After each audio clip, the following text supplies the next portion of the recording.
Night. I know it's a long day, so getting out at 7 o'clock at night is appreciated. I think we have a really nice talk tonight on how to eat healthier and organically based, whole food based, obviously. So this is Eileen and her lovely assistant May, and we're going to let them take it away. So I'll let you do the talking, Eileen. Thanks for being here. Yeah, thank you for having us. It's great, and it's wonderful to see all of you here. My name is Eileen Webster, and my role at Whole Foods in Andover is the Healthy Eating Specialist, which is a rather multifaceted role. I'm a resource to customers in the store, as well as our team members, the employees of the store. And I come out and do workshops and a lot of different things in the community. And you'll see me, if you're in the store, often doing a sample, but I'm always going to teach you something. You don't get to just taste the food. You have to kind of learn something when you're there. And I also support the Health Starts Here program, which the guidelines you have on that small card, and I'll be talking a little bit more about those. So that's my role. And my role tonight is to represent Whole Foods and to introduce to you just an opportunity to consider your plate. So that's why the title of it is Rethink Your Plate, and that's really what we're going to focus on. And I want to be here as a resource to you, answer your questions. Please feel free to ask questions. Don't hesitate at all. I'd love for it to be as interactive as possible. That's the only way you'll benefit from it. I'm sure, you know, if I were to survey everyone, you're all coming here with a variety of health goals, with a variety of interests, maybe in a whole variety of spectrum of ways of eating. And you've probably had many others in your past, whether they're diets or, you know, trying some different way of eating for a period of time. So we all have a lot of experience, and we can learn from one another as well. Whole Foods, the other reason I'm here is that one of Whole Foods as a corporation, their core or our core values is healthy eating education. So as a corporation, we have a commitment to providing healthy eating education to our customers and our community. So that's the other reason I was really thrilled that Sue started the ball rolling and Dr. Condon made the space available, and here we are. It's a great opportunity, and I hope it won't be the last one. Tonight's presentation is going to be a little broader in nature, again, because I don't know where all of you lie in terms of your specific needs or interests. And maybe down the road we'll be able to do something else that's more, smaller, maybe more hands-on or more targeted subject-wise. So please feel free, if not during the presentation, then afterward, to let me know of any interests that you might have, and so that we have that input. Okay? All right. And this is my little handy-dandy, because we don't have a PowerPoint. We like to rock and roll. So I want to ask you, do you want to increase energy? Yeah. Decrease your weight? Yeah. Decrease cravings? Yes. Improve biometrics, blood pressure, cholesterol, those are your biometrics. Yes. All right. Boost your immune system. Yes. All right. I feel like you should say amen. And then overall, feel great, right? Yeah. All right. Well, the good news is that if that's the case, you absolutely have an opportunity. And we're going to talk about your opportunity. Most of us in this world we live in, it's fast, we're busy, things are moving all the time. So let me ask you, do you buy convenience foods? Stuff on the go? Yes. Well, now, this is a no judgment zone. Honest, open. I think I'd like to. Would you define convenience? Oh, sure. Anything that's grab and go of any quality. Something you didn't prepare in your home. It's frozen, something you didn't cook. Yeah, I mean, it's challenging not to. All right, do you snack? Do you snack more than you like? Do you drink soda? No. We got yes, no's. Okay. All right. Don't worry. I'm not judging you. I want you to. And the whole point of tonight is to think. Okay. Do you look to dairy products for your calcium, your primary calcium sources? No. Yes and no. That's okay. And to animal proteins, animal foods for your main protein sources? Yes and no. Okay. Well, so everyone is fairly typical. We have a balance of things. And if that's the case, most of you said yes or yes and no, yes to many things. It's good news, because that means you all have an opportunity. And that's the way I like to look at it. I'm frustrated by our always feeling as if we are supposed to be doing something right or wrong. Or if we choose a food that isn't the best, then we're bad. That isn't a healthful way to view the way you nourish yourself. And so we all nourish ourselves through the food we choose, but also through what we tell ourselves. So I think opportunity is a wonderful way to approach rethinking your plate. So you're going to look at your choices not from an aspect of criticism, but from an aspect of opportunity. Does that make sense to you guys? All right. That way you can only succeed.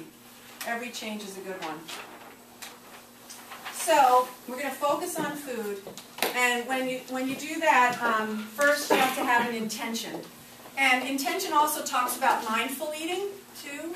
Now again, be honest, and you don't have to answer out loud, but be honest in how you answer to yourself. How often do you just eat and then think about it later, or maybe not even think much about it? It's just sort of something you do. Does it happen? It happens to all of us. It's very easy to, this is where convenience foods and other things come in, but to just say, oh, I gotta get a meal together, or I have to grab something because I gotta go here. And so food becomes sort of the second, it takes a back seat to other things in our lives. But the reality is, if I went back to that first page, if you want really great energy, and if you want your immune system to be strong, and if you want your weight to be at the one that your body wants it to be, and all those other things, it's not magical, and there is no magic bullet. It has to be that we put food first, to some degree, or ratchet it up a little further in our list of priorities if it's really down low. Because it then brings it conscious, and it allows us all, with education, to really have intention and pick and choose things that are going to really nourish us. And I like that word nourish. I mean, when you say healthy eating, and that's a big, vague, undefined thing. A lot of people can say they eat healthy because it's just not, it's not specific. But are you really giving your body stuff it can fuel itself with and operate at its optimum level? That's real nourishment. So, intention starts, one of the best ways is with a goal. Do any of you have a health goal? You can nod, you don't have to share it. Do you have health goals? All right, having a goal is really important, especially when you want to begin to think about implementing some change in anything, in this case in terms of the food you're choosing. So if you have a health goal, the card that I gave you can flip it over, it's blank, you might want to write a health goal there, and we can even revisit it, and you can write another one after you've given some thought to what we're going to talk about tonight. When you set a goal, and many of you have heard this, but it bears repeating, it's really good to be specific and do something that is measurable. So not like, I'm going to eat healthy, right? Because that gives you lots of options. And a lot of definitions. So be real specific. I'm going to push in some more green vegetables. Or, this week I'm going to cook 2 meals at home, if that's something that isn't your regular practice. So, go gradually. Set a goal and be really specific. And it's really good to state it the way you want to see it happen, sort of as an affirmation. So I cook 2 meals a week at home, or whatever it might be. So, and it helps to write a goal down and to share it with someone. Because when you share a goal you have with someone, it builds in accountability. My notes are back here, so periodically I'm going to cheat and check them because I want to make sure that I don't skip over something I wanted to cover with you guys. So, yeah, write it down and share your goal. It's really important. And for yourself, whatever your goal is, put it somewhere where you remind yourself. Put it with bathroom mirror, car. Remind yourself, work, because whatever your interest in improving the way you eat, for the most part, you're working against most of the messages that we're all hearing all around us. Would you agree with that? If you watch television, if you read a magazine or a newspaper, if you're just about anywhere, food is omnipresent. It's everywhere. You could probably argue whether it should all be called food, but it's everywhere. And we're sent messages constantly about what we should be choosing. So keeping yourself focused with intention and a goal will really be helpful in making whatever the change might be that you want, just whatever small addition or bigger change you might want. Of course, getting the information is really important. So tonight, I'm glad I have an opportunity to share some of what I know with you and answer your questions. You can learn from one another. And I encourage you, and you're probably doing this already, to read lots of things and form your own opinion. However, I'm sure you've all experienced the frustration I have, that 1 week we hear something that we should do, go right now and do it, it's going to be the best thing ever, and then a month or so later, you know, it's not the greatest thing. We all know that occurs for a variety of reasons, whether it's because we're all seeking this perfect solution, this mega antioxidant, or whatever it might be, as well as, you know, people are out there to make money, and there's advertising, all sorts of different things. When you get confused, and you know, you've got this good intention, and then you're like, but I thought, how come, and you know, you're getting really annoyed with yourself, remember this. Just take a look at the majority of your food choices and ask yourself, is this how close is what I'm choosing to a whole food as possible? Or how far removed from it is it? All right? Because when it all gets twisted and confused, and you feel like you're measuring everything and you're wondering if you have enough of it, ask yourself, you know, how far removed from a whole food are my food choices? And just by bringing things back to having a greater, more colorful plate full of whole foods, you will be doing your body a huge favor. So remember that, because sometimes, inevitably, all the information and the conflicting information, really, it just really gets in the way of everyone's best intentions. I mean, I just want to ask real quick, and I don't want to interrupt the flow, but no, it's please do. kind of topical, and you may be getting into this, but I'm just, you know, is your opinion that you can talk about food labels and that kind of thing? Okay. But it's okay, you can ask. Well, I'm just curious to know, you know, like if it has a label as a rule of thumb. Yeah. You know. Or I am going to come to that. Okay. But thank you for bringing it up. Okay. And if I somehow skip over you, but I plan to talk about Okay, great. yeah, how do you figure it out?